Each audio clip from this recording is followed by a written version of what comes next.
Good morning everyone. आज हम नया टॉपिक स्टार्ट करेंगे। टॉपिक का नाम है plants, forms and functions. Plants के कौन कौन से फॉर्म होते हैं, किस किस तरीके के प्लांट्स होते हैं, उसके बारे में हम थोड़ा सा पढ़ेंगे और उनके फंक्शंस के बारे में पढ़ेंगे। ये चूँकि हमारा चैप्टर 2 है और इसके पहले हमने चैप्टर 1 में काफ़ी कुछ पढ़ा हुआ, काफ़ी डिटेल में सारा कुछ पढ़ा हुआ था, तो सारा कुछ क्लियर हो गया होगा एनिमल्स के बारे में, जितना चीज़ हमने पढ़ा अभी तक। आगे कंटिन्यू करते हैं इस चीज़ को। इसका इंट्रोडक्शन में बता रहा है, पहला पॉइंट दे रहा है, the plants are the source of food to all other living things like humans and animals. ये हम सबको पता है कि कोई भी लिविंग थिंग है उसका अल्टीमेट सोर्स ऑफ फूड कौन सा है? प्लांट्स। अगर मान लो जो इंसान प्लांट्स खाते हैं वो तो ठीक है, एक तरीके से डिपेंडेंट है ही, और ऐसे जानवर जो सिर्फ और सिर्फ मीट खा रहे हैं वो भी एक तरीके से प्लांट्स के ऊपर डिपेंडेंट हैं। कैसे? अगर मान लो शेर शेर मान लो हिरन खाता है, तो हिरन क्या खाता है? हिरन जो है प्लांट्स खाते हैं। प्लांट्स नहीं होते तो हिरन नहीं होता, हिरन नहीं होता तो जो है शेर उसको नहीं खा पाता। तो अल्टीमेट सोर्स ऑफ फूड क्या है? प्लांट्स हैं। ठीक है। अगला पॉइंट कह रहा है, plants not only produce food for us but also provide us with fresh oxygen to breathe in. Plants ना ही हमें फूड पहुंचाता है, इसके अलावा और क्या, फूड के अलावा क्या क्या दे रहा है? फ्रेश ऑक्सीजन भी दे रहा है, जिसको हम सांस लेते टाइम अंदर लेते हैं, और क्या बाहर निकालते हैं हम? Carbon dioxide. तो ऐसा नहीं है कि हम सिर्फ और सिर्फ ऑक्सीजन ही अंदर ले रहे हैं, ऑक्सीजन के साथ में बाकी सारे गैसेस भी ले रहे हैं, लेकिन ऑक्सीजन की जो मात्रा होती है वो ज़्यादातर एब्जॉर्ब हो जाता है हमारा बॉडी में, और जब वापस रिलीज़ होता है, हमारा जो नोज़ होता है जो रिलीज़ करता है जो गैस, वो कार्बन डाइऑक्साइड तो होता ही है। कार्बन डाइऑक्साइड बहुत ज़्यादा होता है, उसकी कंपैरिजन में ऑक्सीजन भी बाहर निकलता है, लेकिन ऑक्सीजन थोड़ा सा रिलेटिवली बहुत कम होता है। ठीक है। They reproduce and increase their number. तो ये सारे क्या करते हैं? रिप्रोड्यूस करते हैं, अपने आप अपने जैसे दूसरे प्लांट्स तैयार करते हैं। इसी प्रोसेस को बोलते हैं रिप्रोडक्शन। ठीक है। रिप्रोडक्शन एक ऐसा प्रोसेस होता है जिसकी वजह से कोई भी प्लांट या एनिमल अपने नंबर्स को बढ़ाता है, अपनी जैसे स्पेशीज़ के नंबर्स को बढ़ाता है। ठीक है। आगे बढ़ते हैं। Plants produce in different ways.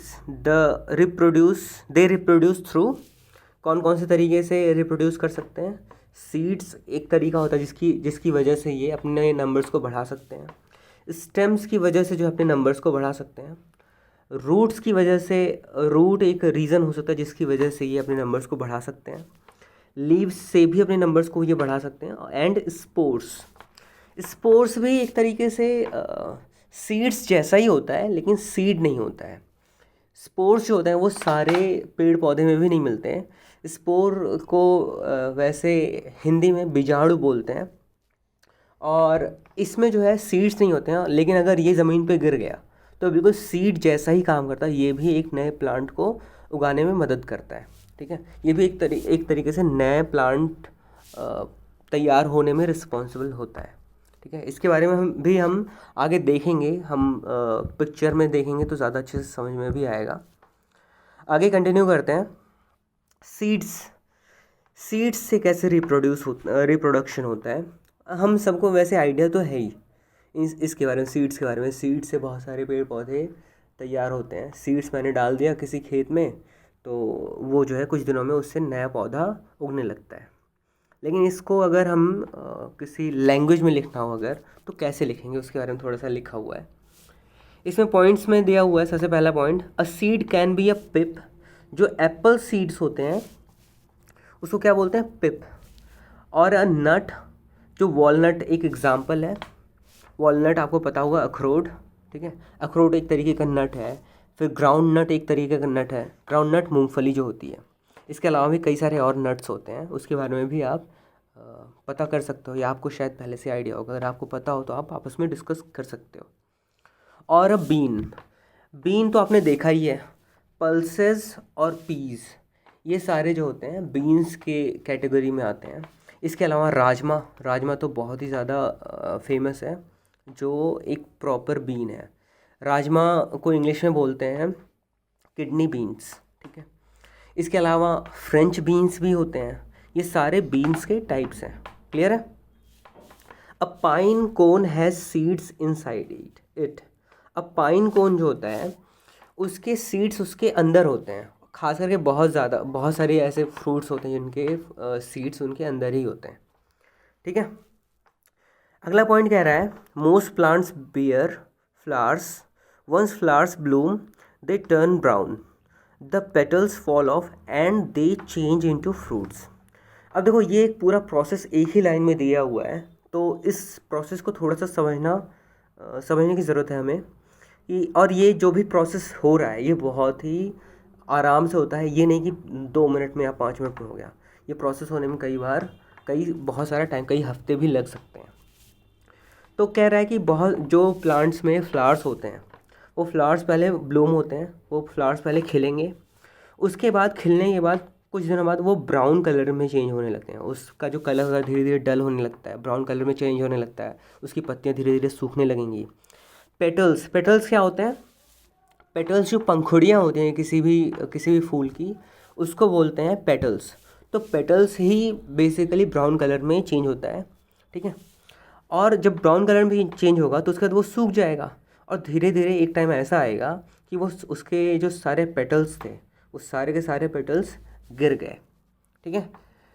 उसके बाद जब पेटल्स गिर जाएंगे तो वो फ्रूट में चेंज हो जाएगा। वो जो भी फ्लावर था वो फ्रूट में चेंज हो जाएगा। कैसे? आपने इसका एक एग्जांपल ले सकते हैं। अभी तो आम का सीज़न है। आम के सीज़न में आपने देखा होगा सबसे पहले फूल लगता है। मार्च अप्रैल के मौसम में फूल लगता है और बहुत सारे फूल लगते हैं। फिर क्या होता है? आंधी आती है, बहुत तेज़ हवाएं चलती हैं। हवाएं चलने की वजह से बहुत सारे फूल उसमें से गिर जाते हैं। लेकिन उसके बावजूद, इतना तेज़ हवा चलने के बावजूद जो फूल उसमें लगे रह जाते हैं वो कुछ दिनों में सूख के गिरते हैं और उसकी जगह पे छोटे छोटे आम जो है उसमें से निकलने लगते हैं, ग्रो करने लगते हैं। तो जब आम छोटे होते हैं, कच्चे होते हैं, उसको क्या बोलते हैं? कैरी। ठीक है। आपके यहाँ पे भी लोकल लैंग्वेज में भी कुछ नाम बोलते होंगे, लेकिन उसका जो स्टैंडर्ड हिंदी में नाम है उसको बोलते हैं कैरी। ठीक है। अगला पॉइंट कह रहा है fruits have seeds inside them. ये तो जग विख्यात है कि ज़्यादातर फ्रूट्स जो होते हैं उनके अंदर सीड्स होते ही होते हैं। एक ही फ्रूट है जिसके बारे में हमने कहीं पढ़ा भी हुआ है कि जो शहतूत होता है, शहतूत के फ्रूट में सीड्स नहीं होते। ठीक है। आपने जीके का कोई पुराना बुक वगैरह आया करता था, उसमें लोग पढ़ते भी थे। ठीक है। अगला पॉइंट कह रहा है new plants grow from these seeds. नए प्लांट्स जो हैं वो इन सीड्स से ग्रो करते हैं। तो सीड्स जो है बेसिकली सबसे इम्पॉर्टेंट जो सोर्स है reproduction of their species, of plants species, उसके लिए सबसे जो मेन भूमिका निभाता है, सबसे इम्पॉर्टेंट रोल प्ले करता है, वो है सीड्स। ठीक है। आगे क्या बोल रहा है? Observe the seeds of Bengal gram, kidney bean, cumin, coriander and red chilli. जब अगर यहाँ पे आप फोटो में भी देख सकते हो कि बंगाल ग्राम, वो जो चने होते हैं उनको बंगाल ग्राम बोला जाता है। किडनी बीन्स, इसके बारे में हमने बात भी करी थी। राजमा जो होता है उसको किडनी बीन बोलते हैं। क्यूमिन मतलब होता है जीरा, कोरिएंडर मतलब धनिया होता है, और रेड चिली, इसमें फ़ोटो नहीं दिया। रेड चिली आपको पता है वो जो लाल वाली मिर्चें होती हैं। उनके सीड्स को जब आप ऑब्जर्व करोगे, they are of different colours, sizes and shapes. तो ऑब्जर्व करोगे तो आप देख सकते हो कि सभी का कलर डिफरेंट है, साइजेस डिफरेंट है और शेप भी डिफरेंट है। ठीक है। तो सीड्स तो सभी के होते हैं, ज़्यादातर प्लांट्स के सीड्स हमें मिल जाते हैं, लेकिन कोई भी एक पर्टिकुलर स्पीशीज़ का जो सीड होगा वो दूसरे स्पीशीज़ के सीड से बहुत ज़्यादा रिजेंबल नहीं करेगा। उसमें डिफरेंसेस ज़रूर होंगे। कलर में डिफरेंसेस हो सकते हैं, शेप में डिफरेंसेस हो सकते हैं, साइज़ में डिफरेंसेस हो सकते हैं। इसके अलावा अगला पॉइंट दे रहा है some seeds like that of cardamom also have a smell. जो कार्डमम होता है, कार्डमम मतलब इलायची। इलायची की तो अलग ही ख़ास बात है। इलायची के जो सीड्स होते हैं ये तो अलग ही तरह का स्मेल देते हैं। ठीक है। तो सीड्स जो हैं, सीड्स के बारे में हमने अभी तक क्या जाना? सीड्स डिफरेंट शेप के हो सकते हैं, साइजेस के हो सकते हैं, कलर के हो सकते हैं और स्मेल के भी हो सकते हैं। ठीक है, तो यहाँ तक क्लियर हो गया होगा। आगे डिस्कस करते हैं। Plants produce many seeds because all seeds do not grow into new plants. Some reasons for this are given here. Plants जो होते हैं, हमने देखा होगा कि बहुत सारे प्लांट्स हैं अननेसेसरीली बहुत ही ज़्यादा सीड्स प्रोड्यूस करते हैं, लेकिन अगर देखा जाए तो जितना वो सीड्स प्रोड्यूस करते हैं उसके हिसाब से उसके उतने सारे पेड़ नहीं दिखते हैं। तो क्या हुआ होगा उन सीड्स के साथ में?